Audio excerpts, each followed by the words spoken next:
সিনেমার শুরুতে আমরা একজন ব্যক্তিকে দেখতে পাই যে পাথরের উপর কিছু আঁকছিল।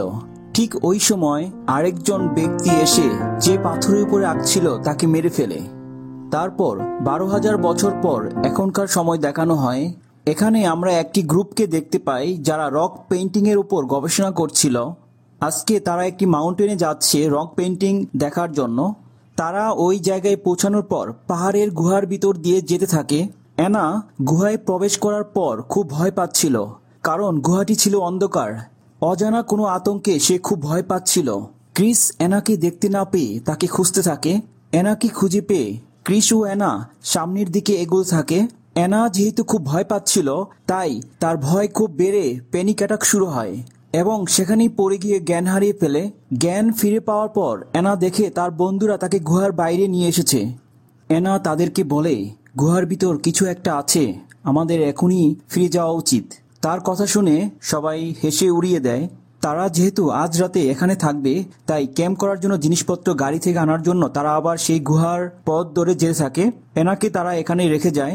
বেড বিছানাপত্র নিয়ে আসার পর তারা পাথরের পাহাড়ে কিছু আঁকা দেখতে পায়, যেটা 1000 বছর পুরনো। পাথরের পাহাড়ের উপর আঁকা ছবিকে বলা হয় রক পেইন্টিং, আর তারা এটার উপর গবেষণা করছে। এজন্যই তারা এই রক পেইন্টিং এর জন্য এখানে এসেছে। ক্রিস যখন রক পেইন্টিং এর ছবি তুলছিল, হঠাৎ কিছু একটা তার পায়ে কামড়ে দেয়, আর ডেস একটি পাথর দিয়ে প্রাণীটিকে মেরে ফেলে। প্রাণীটি ছিল একটি খরগোশ। এরপর তারা রাতে ক্যাম্পের আউটসাইডে গল্প করছিল।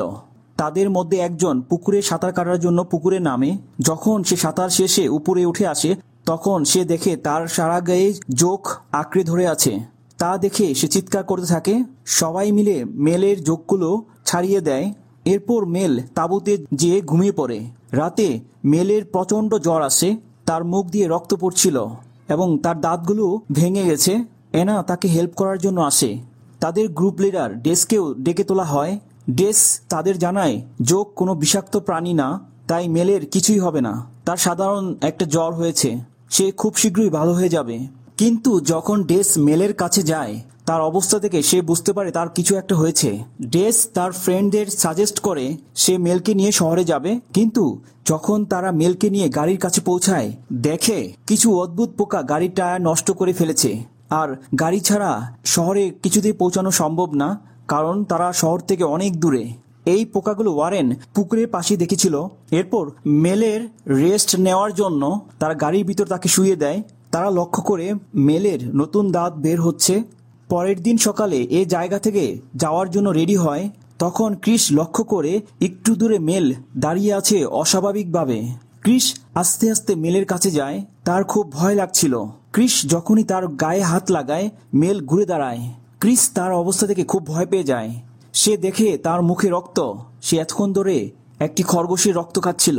মেল ক্রিসকে ধাক্কা দিয়ে ফেলে দেয় এবং বাকি সবার উপর আক্রমণ করে বসে। তারা দেখে মেলের দাঁত ভাম্পায়ারের মতো হয়ে গেছে। তারা মেলের অবস্থা থেকে খুব ভয় পেয়ে যায়। তারা মেলের কাছ থেকে দূরে সরে যেতে থাকে। কিন্তু ডেস একটি গাছে ডালে আগুন লাগিয়ে তাকে ভয় দেখানোর চেষ্টা করে। ডেস জানতো যে কোনো প্রাণী আগুন দেখে ভয় পায়। মেলকে দেখে মনে হচ্ছে মেল কোনো প্রাণীতে পরিণত হয়েছে। সে এখন আর মানুষ নেই, তার মাঝে কোনো মানুষত্বের কোনো অস্তিত্বই নেই এখন। আগুন দেখে মেল ভয় পেয়ে পালিয়ে যায় ওখান থেকে। কিন্তু যাওয়ার আগে মেল অ্যানাকে জখম করে যায়। এখন ক্রিস তার ক্যামেরা থেকে রক পেইন্টিংয়ের ছবিগুলো দেখছিল। তখন ক্রিস বুঝতে পারে এটা কোনো হিস্টোরি রক পেইন্টিং নয়। রক পেইন্টিংটা আঁকা হয়েছিল মানুষকে সাবধান করার জন্য। ডেস ক্রিসকে বলে ভালো করে রক পেইন্টিংগুলো বোঝার জন্য, হয়তো কোনো হেল্প পাওয়া যেতে পারে। ওদিকে দেখা যায় মেল প্রাণী শিকার করে গুহার ভিতর নিক্ষেপ করছে। এখন সবাই মিলে সিদ্ধান্ত নেয় তারা মেলকে ধরার জন্য একটি ফাঁদ তৈরি করবে। ফাঁদ তৈরি করার পর ডেস প্ল্যান করে একজন ফাঁদের কাছে দাঁড়িয়ে থাকবে, বাকিরা দূরে দাঁড়িয়ে থাকবে তাকে ধরার জন্য। যখনই মেল তাদের কাছে পৌঁছাবে, ডেস দড়ি ধরে টান দিয়ে গাছ থেকে লাফ দিবে আর মেলকে ফাঁদে আটকাবে। ডেস সবাইকে ভালোভাবে বুঝিয়ে দেয় সবাইকে কি করতে হবে। ডেস সবাইকে জোরে জোরে চিৎকার করতে বলে যাতে মেল তাদের আওয়াজ শুনে এদিকে আসে। ডেস সবাইকে মশাল হাতে নিয়ে দাঁড়াতে বলে। তাদের প্ল্যান অনুযায়ী ডেস গাছের উপরে ওঠে আর বাকিরা চারদিকে ছড়িয়ে পড়ে মেলকে ফাঁদের কাছে নিয়ে আসার জন্য। অ্যানা একটু দূরে যাওয়ার পর হঠাৎ মেলের সামনে পড়ে যায়। অ্যানা আগুন দিয়ে তাকে থামানোর চেষ্টা করে, কিন্তু তার মশালের আগুন আস্তে আস্তে নিভে যাচ্ছিল। তাই অ্যানা মশাল ফেলে দিয়ে দৌড়াতে থাকে বাঁচার জন্য। ঠিক তখনই ওয়ারেন সেখানে আসে এবং তাকে থামানোর চেষ্টা করে। ওয়ারেন তাকে ফাঁদের কাছাকাছি নিয়ে আসার চেষ্টা করে, আর যখনই মেলের নজর স্যামের দিকে যায় দেখে তার হাতে কোনো আগুন নেই, তাই সে তার দিকে ছুটে যায় তাকে মারার জন্য। কিন্তু স্যাম খুব দ্রুত পিছনে সরে যায়, আর তখনই ডেস গাছের উপর থেকে জাম দেয় এবং মেলকে ফাঁদে বন্দি করে ফেলে। কিন্তু ঠিক কিছুক্ষণ পরেই মেল ফাঁদ থেকে বেরিয়ে যায় এবং ওয়ারেনকে আক্রমণ করে তাকে খুব জখম করে ফেলে। মেল তারপর ডেসকে আক্রমণ করার জন্য দৌড়তে থাকে। অ্যানা ওয়ারেনকে বাঁচানোর ট্রাই করছিল। ডেস পানিতে ঝাঁপ দিয়ে মেলের হাত থেকে রক্ষা পায়।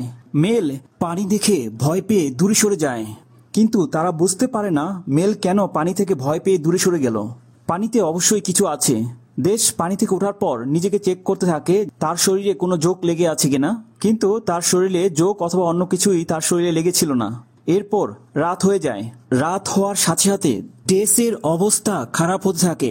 তখন তারা সবাই বুঝে যায় ওই পানির ভিতরে অদ্ভুত কিছু আছে। ক্রিস ভয় পেয়ে থাকে।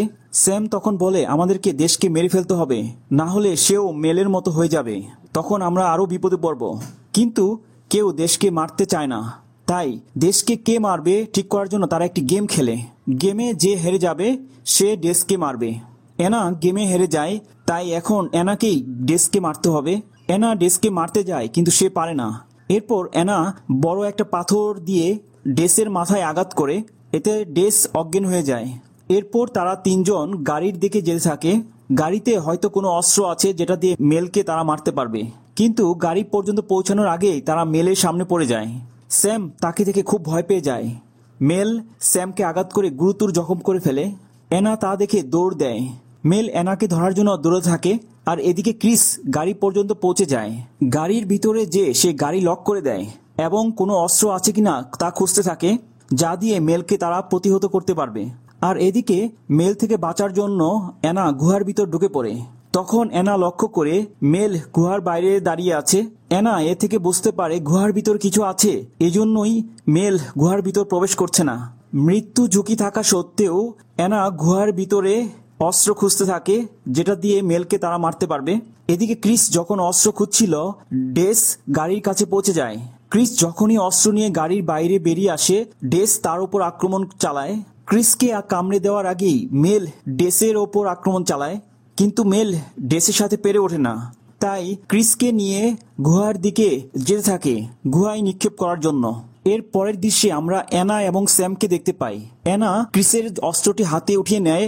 এরপর তারা দেখতে পায় ডেস এবং মেল তার বন্ধুর মৃতদেহ খাচ্ছে।